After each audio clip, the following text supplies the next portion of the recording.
A nation at war sends its best and strongest men to fight. Those who actually go to the front endure hardships and dangers unequaled in any of their past experience. Courage, pride, and loyalty to their comrades support them in battle. But there are fierce demands upon their emotional resources.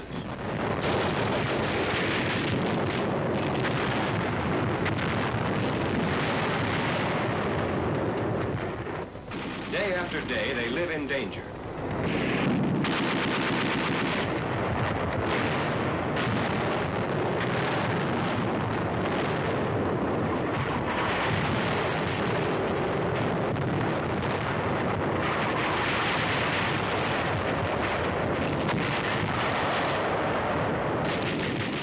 They see their best friends cut down, shattered by shrapnel, and burned by the fire of the enemy.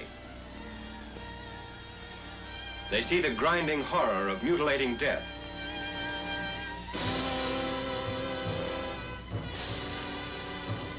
Finally, these mounting pressures may overwhelm the strongest personalities.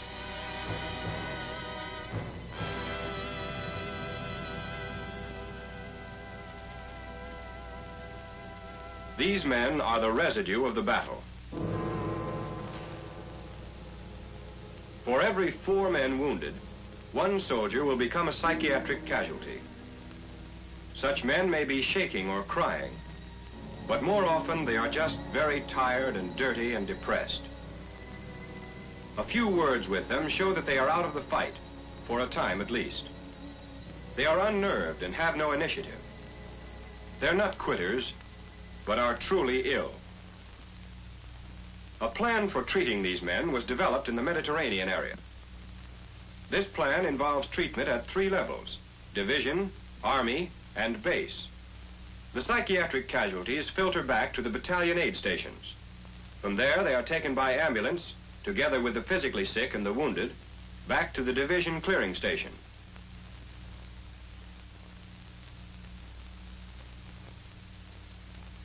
Upon arrival, they are promptly segregated.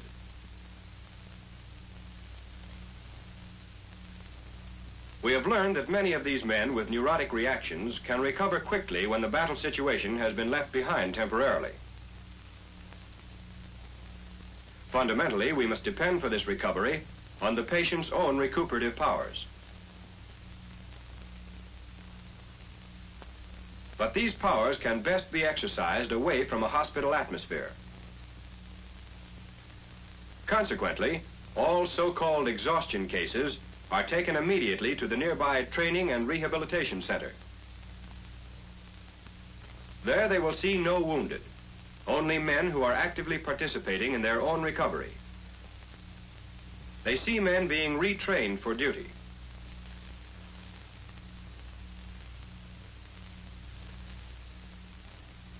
The emphasis is on showing a man what he can do, rather than on worrying about what he has failed to do. Soon after arrival, each soldier is interviewed briefly by the psychiatrist. Here is a mild anxiety state. Tell me, soldier, what's your trouble?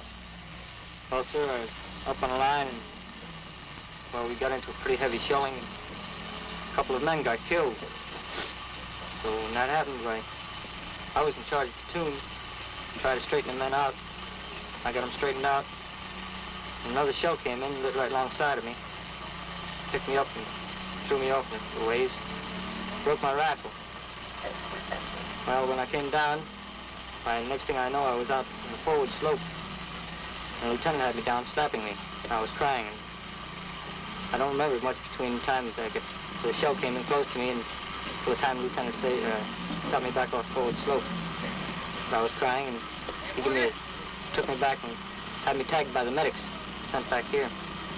How do you feel now? Shaky all inside, sir. What do you mean? It's hard to explain, but it's not my shake a little bit on the outside, but on the inside, I feel more inside than I do outside. Like a boiling feeling. Just can't explain. Any other trouble? No, sir. Weak, that's all. Did you run after you picked yourself up? I must have, sir, to land way out there 150 yards ahead of the rest of the company. I don't know how I got out there otherwise. I don't remember that very clearly, that part. So the lieutenant had me down and told me that we were out ahead of the bunch. How long have you been in the Army? Pretty near 2 years, sir. How long have you been overseas? 1 year, sir. And in combat? About 9 months, sir. You've been a rifleman all this time? Yes, sir. Up on the line? Yes, sir. Ever been wounded? Yes, sir. I've been wounded twice. How did you feel after you first got wounded? Well, sir, first time, it was pretty heavy, and they carried me right off the line. I was a little jumpy. Were you jumpy when you came back to your outfit? Well, sir, after going back on the line again, I felt a little more nervous than what I did before I was ever wounded. How about the second time? The second time was a little worse, sir. Have you noticed your nervousness increasing? Yes, sir. Ever since I've been wounded every time. Before I was ever wounded, I was all right. I never had any trouble at all. Then after being wounded once, why, I got a little jumpy, a little more cautious, and then the second time, why, after that, I don't feel just like I have it anymore, like I used to. Well, soldier, I think that you've had a pretty common experience of having a shell land near you, Yes, sir. shake you up a little, gives you more of a fright than anything else. This panic that you had, sort of a safety valve that we all have. What we're going to do with you is keep you here for a couple of days, give you something to make you sleep for a little while. We've got some good chow here. Let you play some poker with the boys. I'll see you a couple of days later. That's all. All right, sir. Thank you. In this first interview, a beginning is made in helping the man to orient himself, in helping him to understand that his experience is neither unique nor hopeless. He's now given a chance to pull himself together, resting and lying about for a couple of days with only moderate sedation. One of the things which helps him most is the chance to reestablish normal social contacts. He can enjoy the simple pleasure of writing a letter, or the luxury of a good shave. He must be up for every meal, and the food is the best that can be provided. A sense of physical well-being is encouraged by filling his hungry stomach, for unlike the nervous civilian, most of these men have ravenous appetites. After 2 such days of relaxation, each man is again seen briefly by the psychiatrist. How do you feel now? Well, sir, I've calmed down a little bit. Feel a little bit better. I got fairly good sleep last night. Have any medicine? No, sir. Slept well without any? Yes, sir. How do you feel about this place? Well, sir, get away from that noise and shell fire and everything else and get that tension off, I feel much better. Well, I think you're going to be all right in another 3 or 4 days. What we're going to do is put you in the training center, where you'll have marches, hikes. You'll get a chance to get your confidence back. When's the last time you shot your rifle? Day before yesterday, sir. Well, we'll give you a chance to shoot it, give you a chance to get out there and get back into shape again. You'll be warm and you'll be dry. You'll be going back to duty in about 5 days. You'll be okay. Remember, what you had was just a safety valve, which everyone has, and which blows off steam. I think you were more scared about it than anything else. Anything else? No, sir. Okay. Okay, sir. Thank you. Those men who are well enough move into nearby pup tents, where they live with other men as soldiers in training and not as medical patients. At this stage, the men once more are given rifles and field equipment, which must be cared for properly.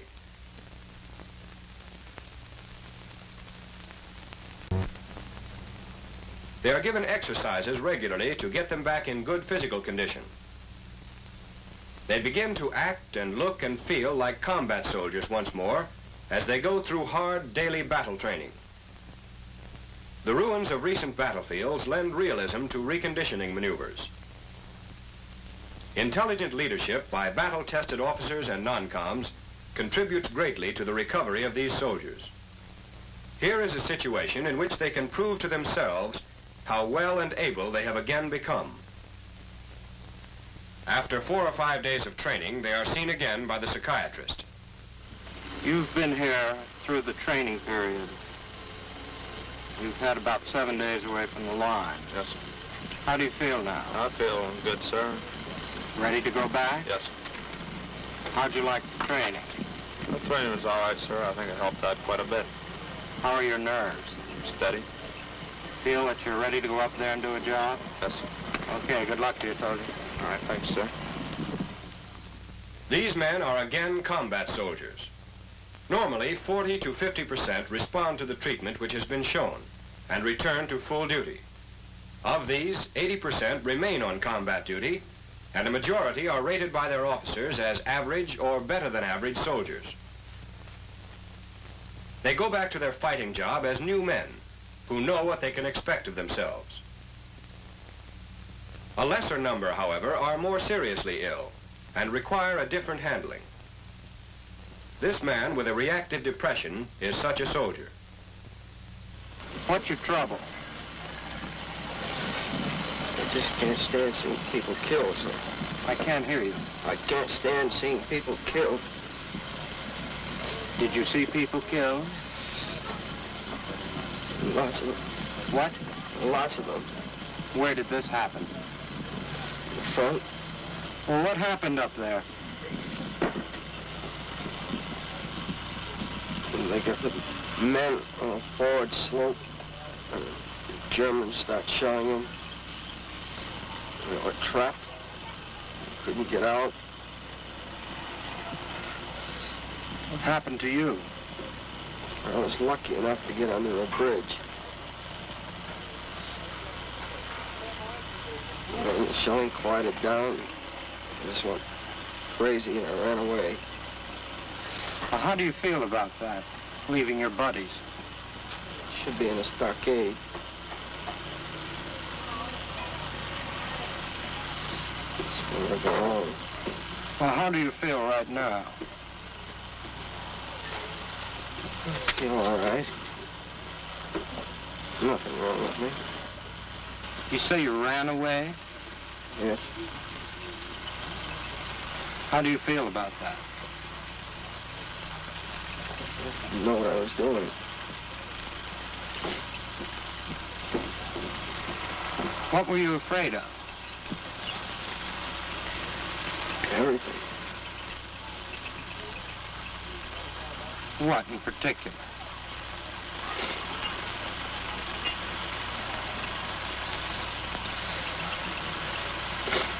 What in particular? Dead. What? Dead. Dead what? Dead people. Can't stand seeing them. I can't hear you. Can't stand seeing dead people. What does that do to you? Scares me.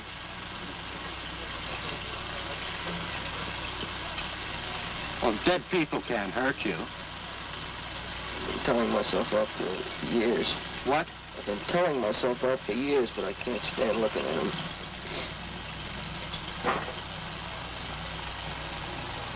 Are you afraid of dying? No.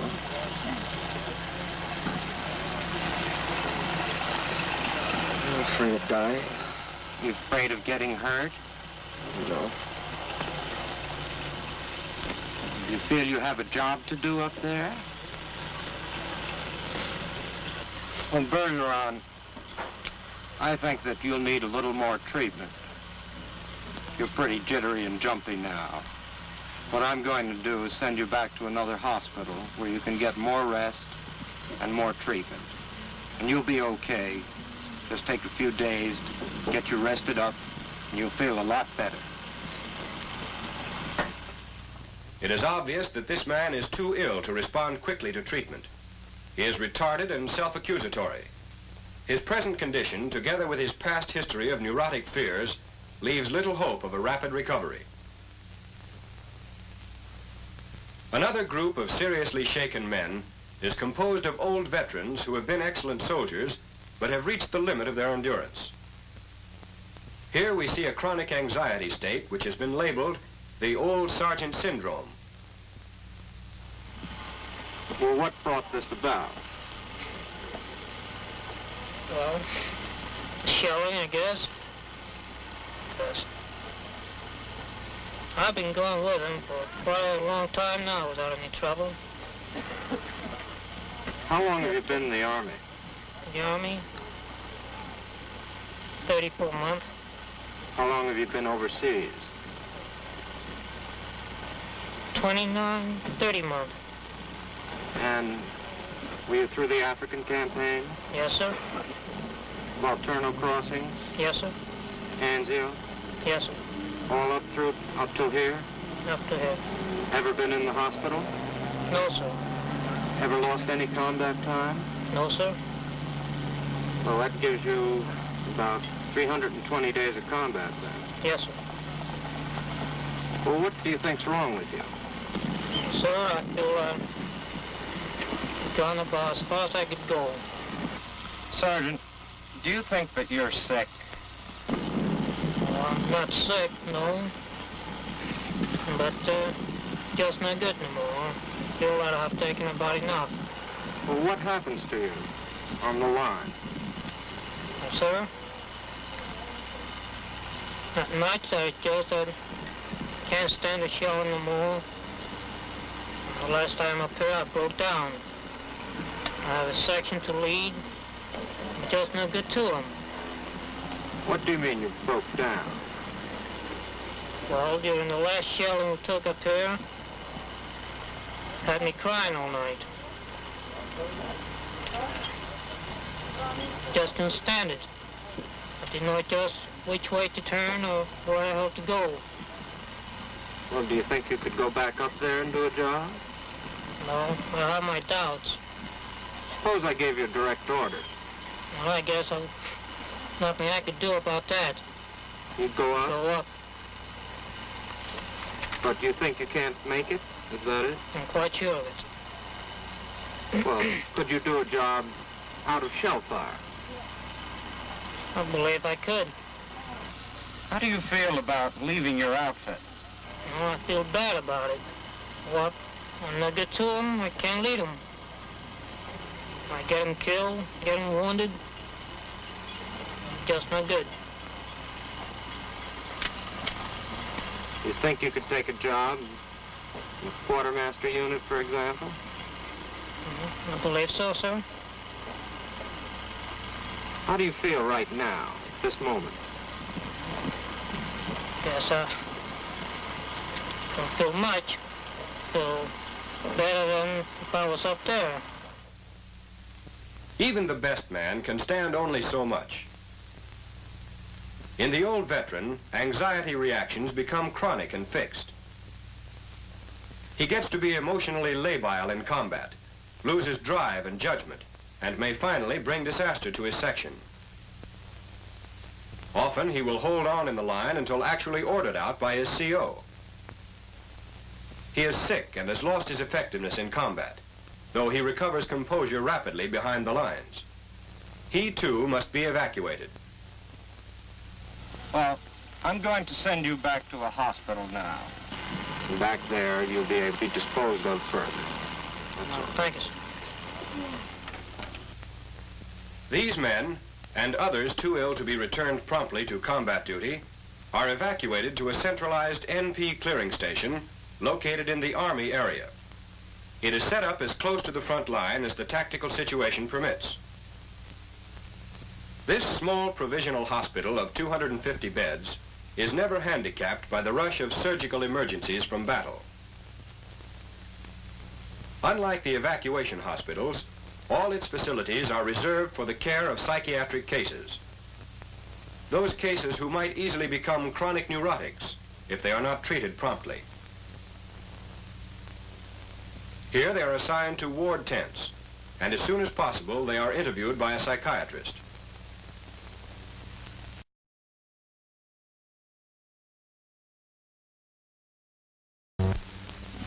Come in, Corporal.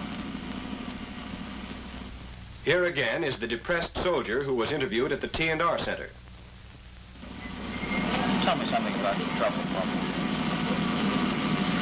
The biggest trouble is I can't stand seeing people get killed. Been that way all my life. And I can't kill anyone either. Tried. I couldn't do it. And when they started getting killed around me, and I started seeing people dead all around, it did something to me. I couldn't stand it. The last day, we were on a forward slope. What happened to you? And then got trapped on a forward slope. The Germans threw everything they had at them. I was lucky enough to get under a bridge. I just watched it taking.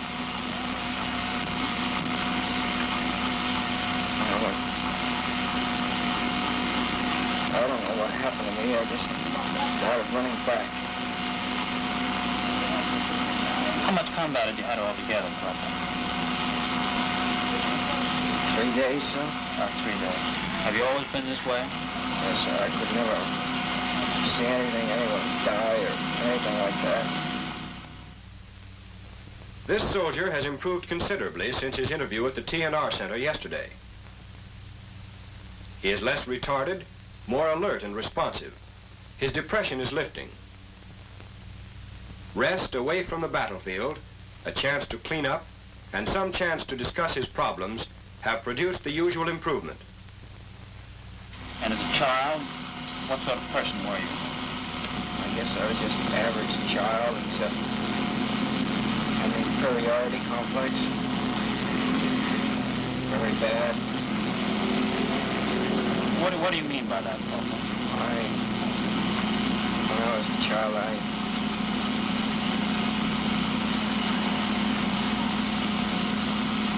just didn't think I was as good as anyone else. I had an inferiority complex. Have you ever gotten over that? Yes.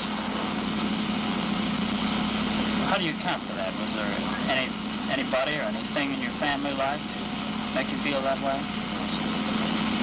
Were you normal size and strength as a child? Yes, sir.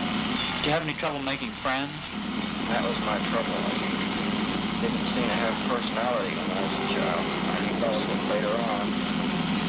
Were you much of an athlete, Corporal? No, sir. Did you go in for sports and play with other children? Yes, sir. Well, why did you feel inferior to them? Can you account for it? No, sir, I can't. How did you react when you were a child and you saw blood or saw somebody hurt? Couldn't look at it, sir. Even when you were very young? Yes. And how did it make you feel? Do you remember? Numb. I couldn't stand seeing anything bad, any bad cuts or anything. Did you ever get into a fight? No, sir. How's that? I never cared to fight. I saw someone killed one time fighting. Tell me about that. It was just an ordinary street fight. Speak up a little bit. Just an ordinary street fight, sir. One man hit another man. He hit his head on a curb. Heard later he had gotten killed.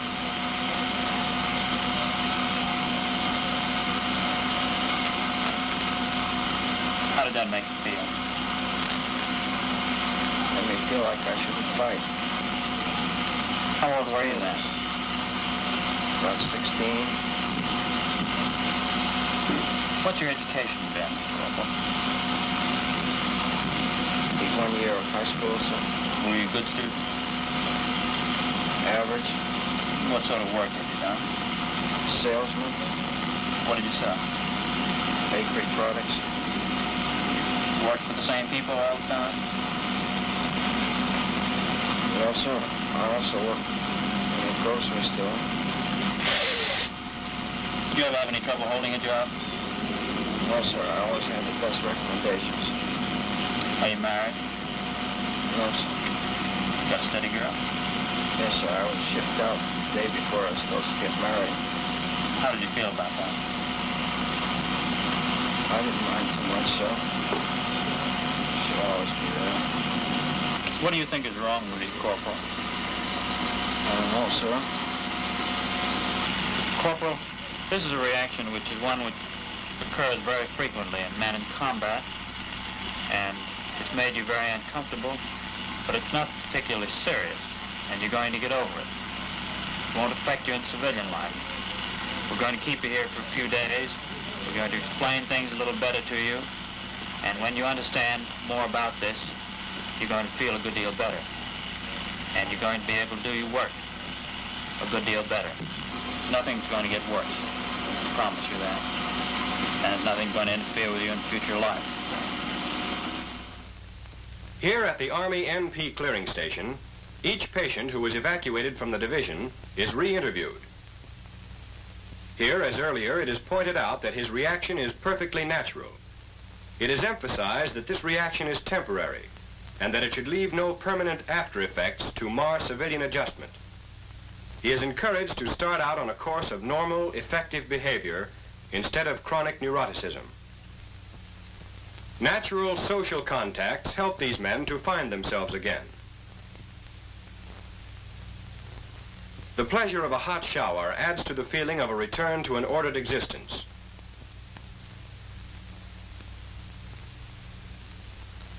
Relaxation with other soldiers contributes to a feeling of normality. Games, reading, and music are available for those who wish them.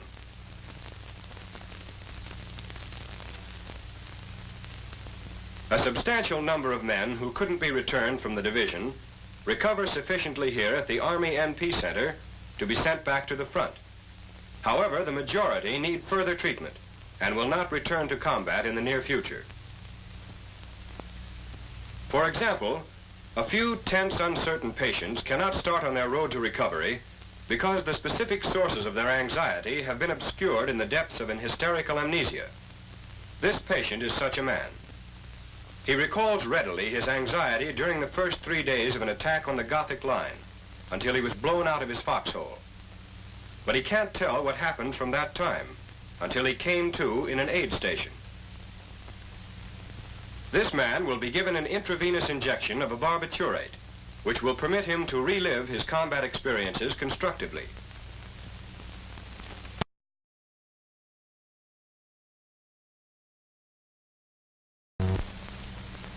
Pentothal sodium, 1/2 gram in 10 cc's of distilled water, is injected while the patient counts slowly.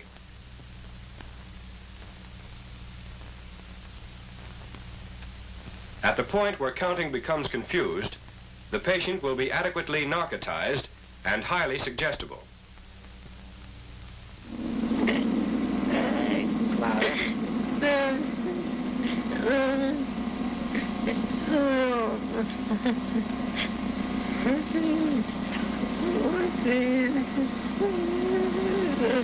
Louder. 16, 17, 38, 39,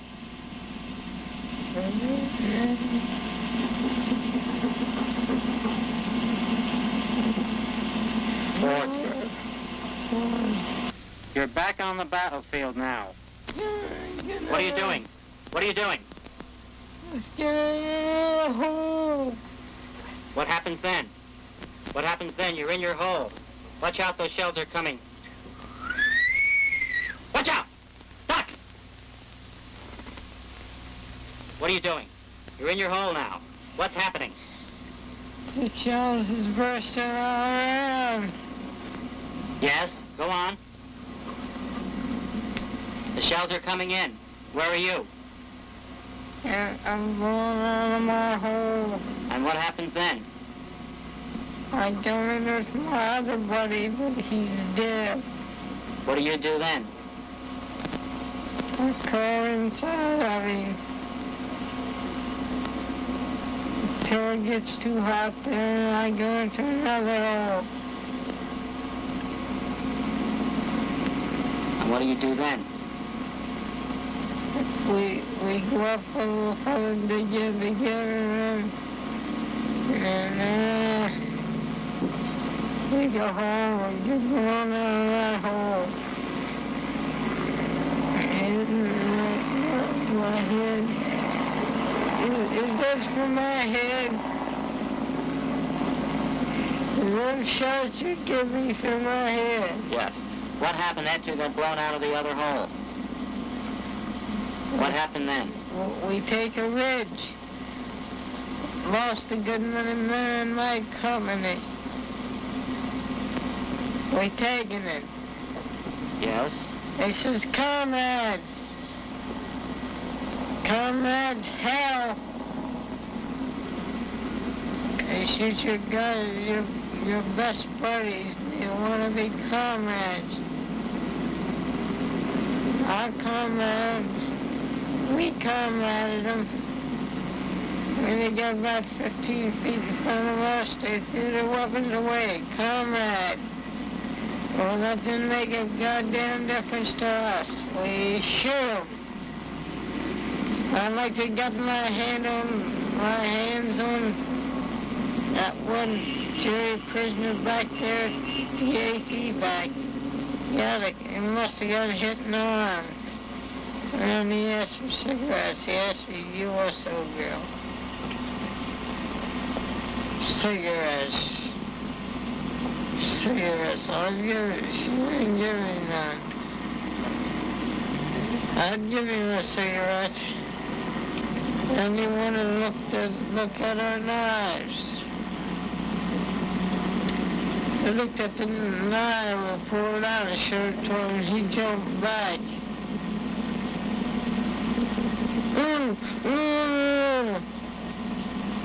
And this one, that was skitty. What happened after you were blown out of that other foxhole and you took the ridge?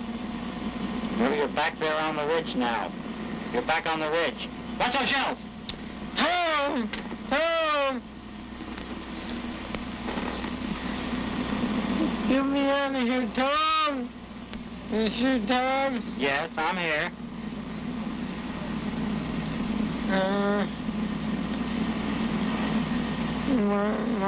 My head got a hole right now. That's the way it's gonna be right there. What happened then, after you were on the ridge? The shell came in. Close. 170s. This mistress got me and knocked me down in a big hole. And rocked it and rolled back down and got me in the head. And that's why we had already dug in there. We was digging in there, and I had that hole there, and he blew me out of that hole. And my sergeant at arms, you here? Yes, I'm here.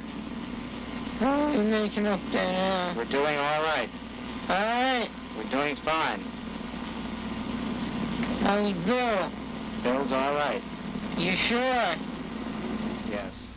Dramatic precipitation into the patient's battle experiences results in the reliving of the forgotten scenes. But the therapist often may have to lead the patient back to the subject in order to get a consecutive story. Where'd you go after they blew you out of your hole for the third time? They carried me out into a German dugout. You're in the German dugout now. Tell me about that. They covered me up with blankets. Are you all right? And they put me, I was still out. In the process, violent emotions are evoked, frequently accompanied by tears. This abreaction is usual, but not always present in a successful interview.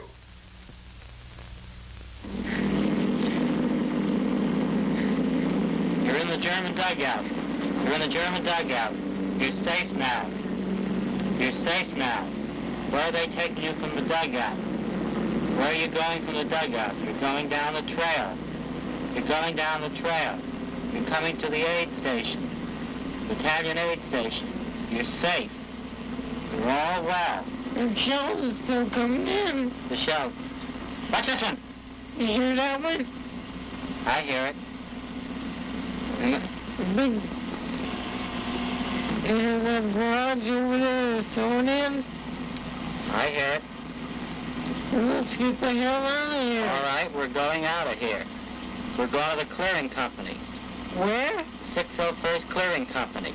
We're going back there. 601st. That's way back and you'll be safe. We're going there. How soon are they gonna... Will they put me up there We're again? almost there. Will they send me back up there again? No, you'll be all well. We're going to make you better. Am I going back to my outfit? We're going to make you better. First you're going to be all well. Am I going back to my outfit? First, don't worry about that. First, you got to get better.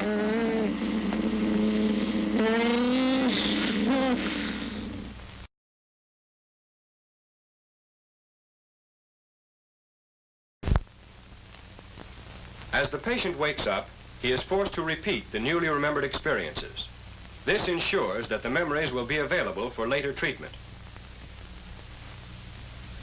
Other cases present different therapeutic problems. Here is a case of major hysteria.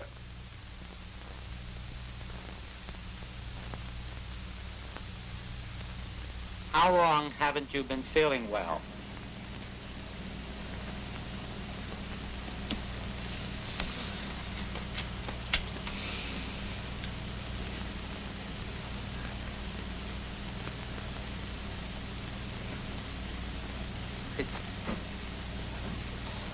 It's hard for you to speak, I know, but soon you will be better and you will be able to speak. Pronounced hysterical patterns, such as this dysphonia, are not common. And where they do exist, early treatment has prevented the spread of the hysterical reactions among other patients. Take a cigarette. You will notice that much anxiety remains evident in this case of hysteria. Classical conversion hysteria with complete repression of anxiety is not too frequently seen.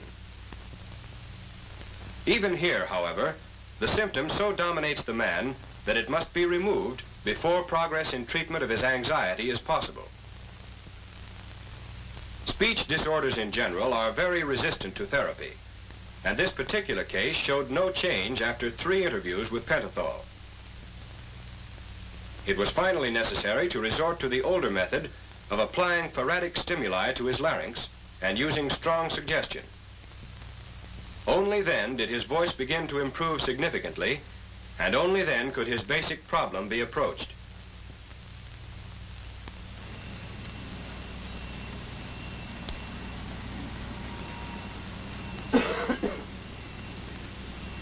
Are you feeling any better since you came here?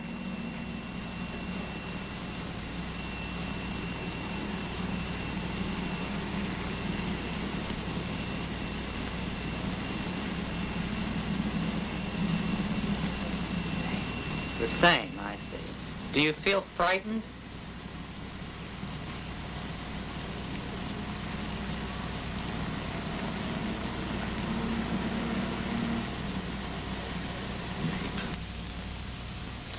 You'll feel better after you rest for a while, and I'll see you again soon. Some patients are even more disturbed and disorganized than this man. For example, here is another type of severe anxiety state with panic and confusion. Such cases have been labeled pseudo-psychotic.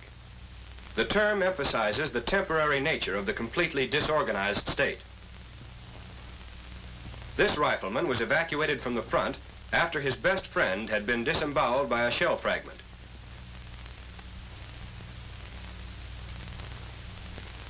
He believes that he is still on the battlefield.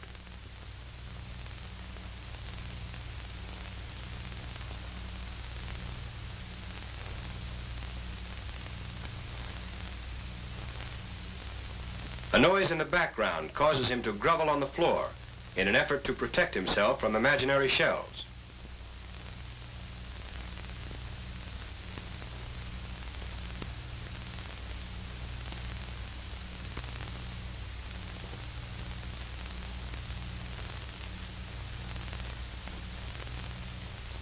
Careful nursing care without sedation will often stop this reaction and restore contact with reality in a few days. However, packs and electroshock treatments sometimes are necessary to speed recovery. Men with this severe a reaction frequently are found to have had pronounced neurotic disabilities in their past. Here is another man with such a background. He is a chronic neurasthenic who developed a brief episode of complete disorganization while actually on the battlefield. However, he was able to compose himself rapidly when evacuated to the rear. His parents separated when he was 2. His childhood was unhappy, and he had numerous minor illnesses. In combat, he was terrified. After 4 days, he developed a confused panic state and had to be caught by an aid man before he could be brought in for care. Tell me, why did you come into the hospital? I came in the hospital because my nerves are bad. Got under shelling, cracked up. Well, tell me what you mean by that. My nerves just pulled up on me. The shell ran about 2 foot in my hole. And I got up and run and was crying. Just couldn't control my nerves. How did you feel when you were nervous? I just felt like a wet rag. It is possible that neither this man nor the pseudopsychotic seen earlier should have been sent into combat originally, and it is impossible to return them to battle now.